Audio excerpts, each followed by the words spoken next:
我觉得吉卜力公园就适合两种人，第一种是喜欢吉卜力的人，第二种就是喜欢公园的人。吉卜力公园它不像是迪士尼或是环球影城那样，里面有很多的设施或是活动。像我觉得迪士尼那种，即便是对迪士尼没有很大兴趣的人，通常也是可以在迪士尼乐园里面玩得很开心。但是吉卜力公园它就是一个有吉卜力装饰的大公园，所以如果说你对吉卜力没有爱，或是你不喜欢在大公园里面走很多路的话，可能就会对这个地方有一点失望。但是像我是非常喜欢吉卜力，也很喜欢去公园散步的人，所以我是十分的满意。那我就很简单的介绍一下吉卜力公园，但毕竟我不是走那种攻略型的，但如果你是想要看最完整的吉卜力攻略，可以自己去网络上搜寻，很多人都有分享。我这次就分享我个人的很主观的心得就好。吉卜力公园总共有5个园区，我这次只有去2个，一个是大仓库，另一个是魔女之谷。因为我觉得这2个是吉卜力公园必去的园区，其他的话我会觉得如果你这2个有先去到，然后你还有时间有余裕的话再去就可以。大仓库它就是像博物馆一样，里面有很多大型的还原场景，所有动画相关的展出，还有最大的吉卜力商店，可以买到最齐全的周边商品。而且他入场的时候会送你一张电影票，里面会播放一些未公开的小动画。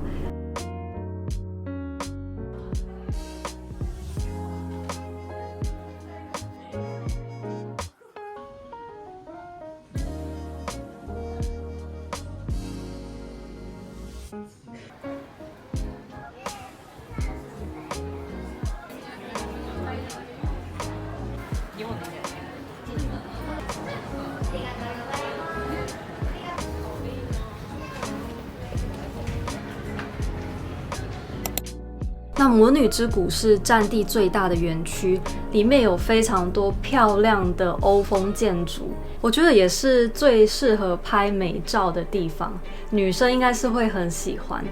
而且那边的旋转木马真的很漂亮，还有最热门的魔女琪琪面包店。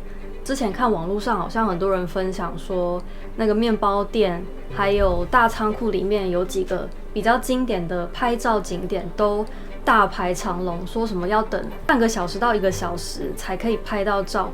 但是我那时候去，我不知道是因为吉卜力的热潮有点退了，还是说是因为是平日，就是人没有多到那种程度，所以我觉得整体的感受非常好。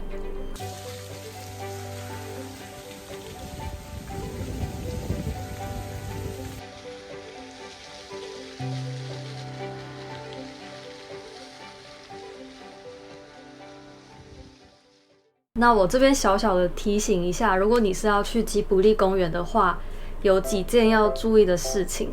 第一个是吉卜力公园真的很大，所以最好是要穿好走的鞋，就是你要做好去健行的准备。因为我其实那时候有自己带一双我觉得比较漂亮的皮鞋，但是后来想一想，觉得吉卜力公园应该要走很多路，所以我最后还是穿了休闲鞋去。第二个是园区很多的建筑内部是禁止摄影的，像我去的周边商品店里面也是完全禁止摄影，所以可能要稍微注意一下下，或是如果在建筑内拍照可以问一下店员。然后第3个想提醒的就是，我觉得园区里面的食物味道都非常普通，它是吃一个可爱，不是吃好吃的，所以不要对里面的食物抱有太大的期待。但是我觉得还是蛮值得去买来吃吃看的啊。不过那个牛奶还蛮好喝的，日本的牛奶都很好喝。可能很多人去吉卜力公园会去赶行程，因为很大嘛，你又要逛到很多的园区，然后可能在某个地方又要排队拍照、排队买东西，其实还蛮花时间的。但是我就是主打一个chill的行程，所以我就是走走看看，走走看看。然后我也很喜欢在魔女之谷那边散步。吉卜力公园它就是个很大的公园嘛，然后中间还有一整片的花海。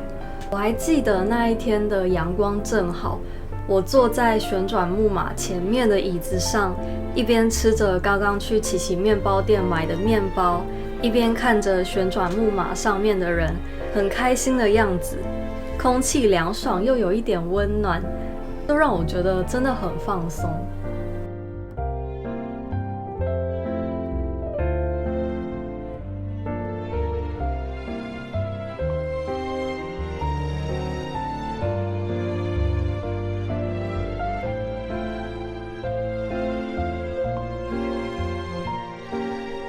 那现在来分享一下我的战利品。我只有买这样子一袋，很特制啊。这个碗，龙猫的。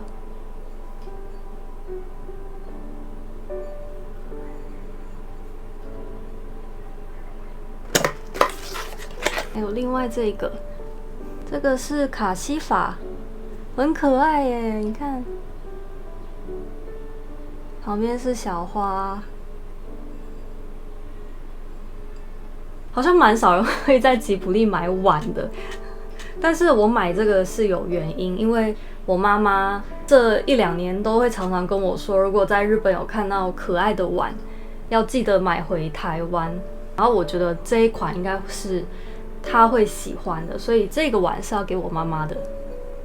我妈会先看到这个影片，他就知道我会买这个给他，然后这个碗是我自己想要用的，然后再来我还买了一个杯子，超级可爱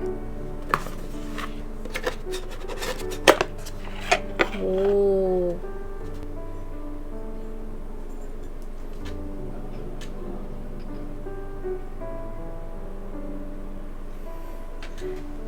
我看到这个杯子，我就想到那个在台湾还蛮有名的那个什么阿黛利亚，对，好像是叫阿黛利亚，就是有一种昭和复古的感觉。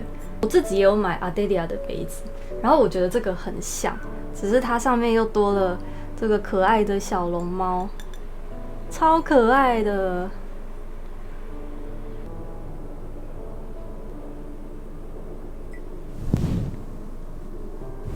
装牛奶的话就看不到龙猫嘞。干杯！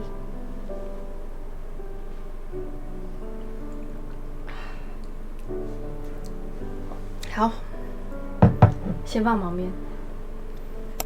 CD 片为什么会买 CD 片？是因为其实我台湾的家到现在都还是会用 CD player 放音乐。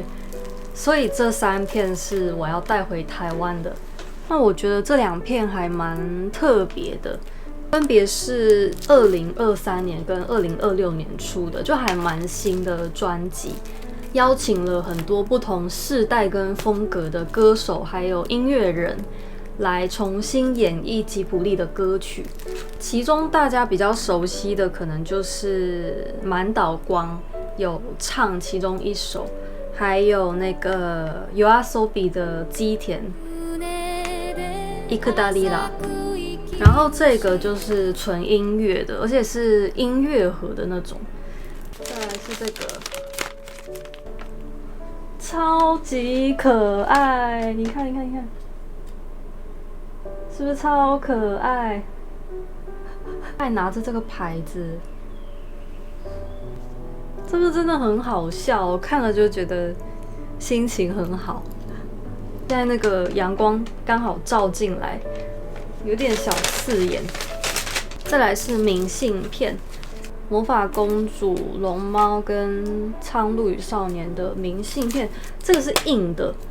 然后我一开始以为它是那种像磁铁一样可以吸在冰箱上之类的，结果后来试了之后发现不行。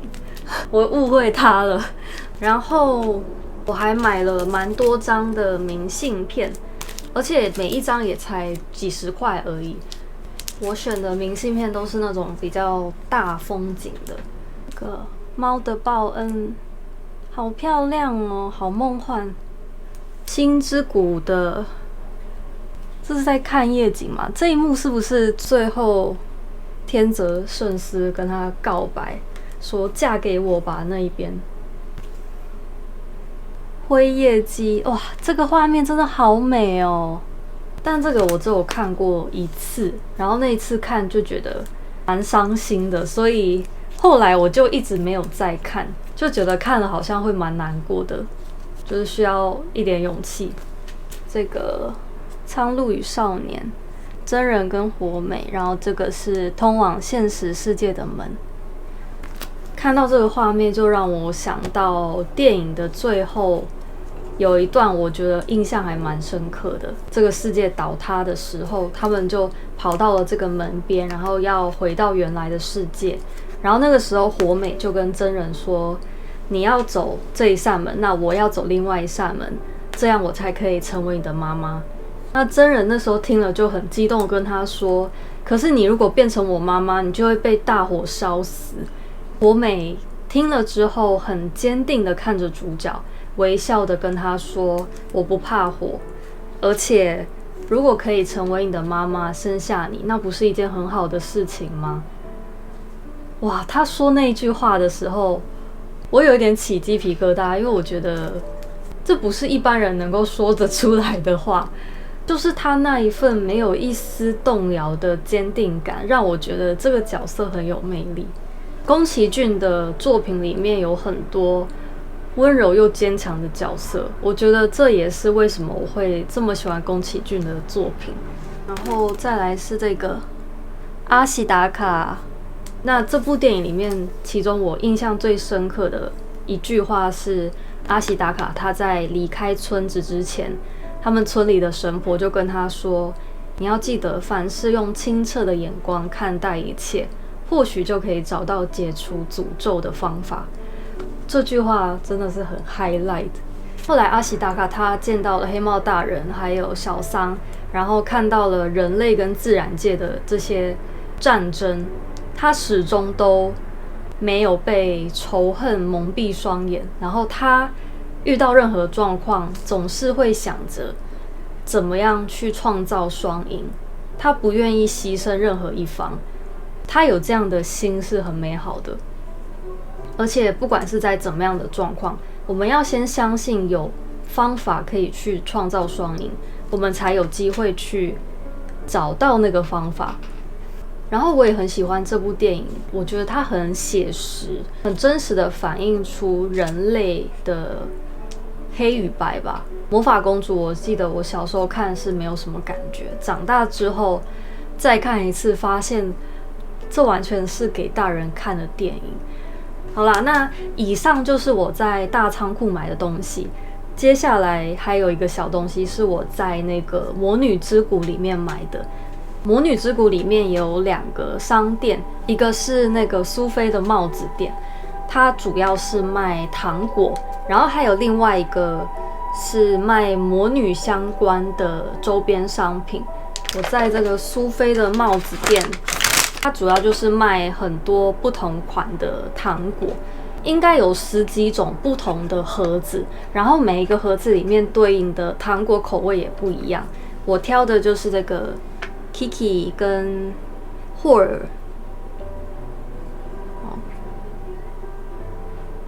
其实我觉得这个好像还蛮适合送礼的耶。我记得这个 Kiki 是葡萄口味吧，我们一起来看看它长怎样。好香哦！你看它是跟它的盒子是一样的造型。我记得这个霍尔这个是有4种口味。好，以上就是我这次的所有的战利品，还蛮克制的吧。那我真的是觉得蛮后悔没有买一个娃娃回来的。最后再分享一下，就是我那天在吉卜力公园散步的时候，我就真的觉得吉卜力工作室的人啊，还有宫崎骏，尤其是宫崎骏，他他的福报一定很大。